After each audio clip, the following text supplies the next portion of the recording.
নমস্কার বন্ধুরা, আশা কিচেন অফিসিয়ালে তোমাদের সবাইকে স্বাগত।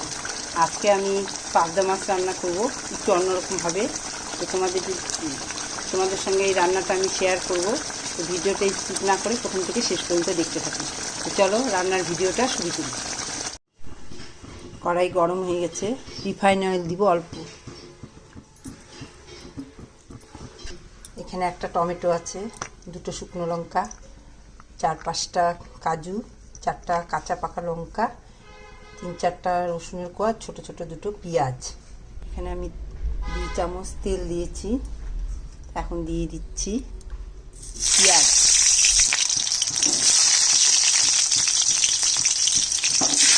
কাঁচা লঙ্কা, রসুন, পেঁয়াজ, টমেটোটা দিয়ে দিই, লঙ্কাটাও দিয়ে দিই। ছোট 2 চামচ জিরা, 1 চামচ ধনে আর একটু আদা, আমি এটা কাঁচা রেখে দিচ্ছি। পেঁয়াজ তুলে নিলাম, এবার কাজুটা দিয়ে দিলাম।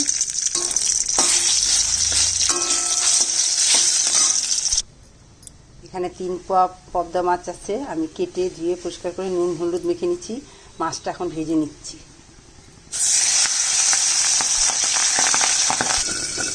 মাছটা ঢেকে ঢেকে ভাজবো, কেন কি খুব ফাটছে। এই পাশটা ভাজা হয়ে গেছে, এই পাশটা উল্টে দিচ্ছি।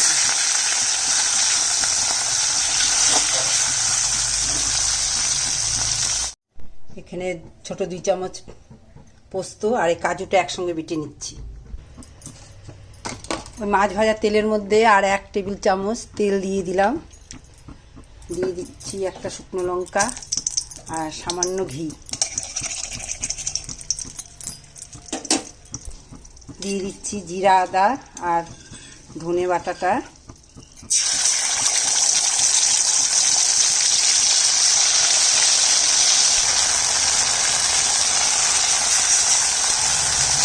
বাটিটা দিয়ে একটু জল দিয়ে দিচ্ছি।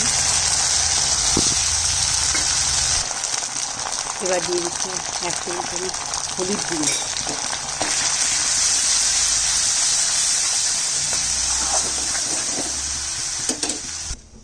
পেঁয়াজ, রসুন, শুকনো লঙ্কা, ভাজা টমেটো বাটাটা মিক্সিতে বেটে নিলাম,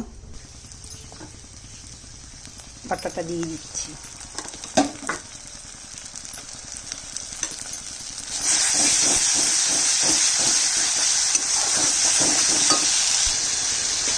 মশলার বাটিটা দিয়েছি, জল দিলাম।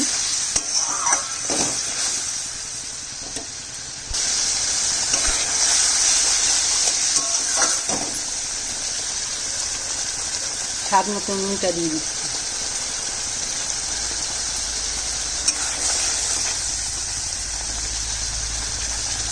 সামান্য চিনি দিচ্ছি।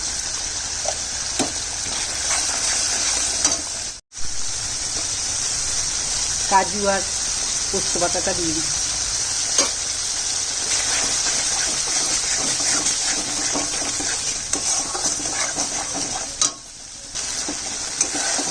কাজু আর পোস্ত বাটাটা দিয়ে একটু কষিয়ে নিলাম 2 মিনিট মতো। এবার জল দিয়ে দিচ্ছি।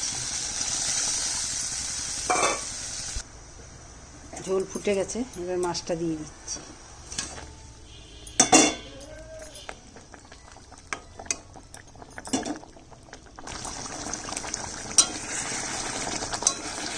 আর একটু হবে, আর একটু রান্না করবো, তারপর গ্যাসটা অফ করে দেবো। গ্যাসটা কমিয়ে দিলাম, রান্না হয়ে গেছে। একটু গরম মশলা দিচ্ছি। তো আজকের মতো রান্না এখানেই শেষ। এইভাবে রান্না করে খেয়ে দেখো, খুবই টেস্টি হয়। পাবদা মাছটা অনেকভাবে করা যায়, এটা একটা নতুনভাবে করা। এটা এভাবে করলে একটু অন্যরকম লাগে স্বাদটা খেতে, বারবার তো একই রকম ভালো লাগে না। তো আজকের মতো এখানে রান্না শেষ। আমার রান্নাটা যদি ভালো লাগে তো অবশ্যই লাইক, শেয়ার, কমেন্ট করো। টাটা।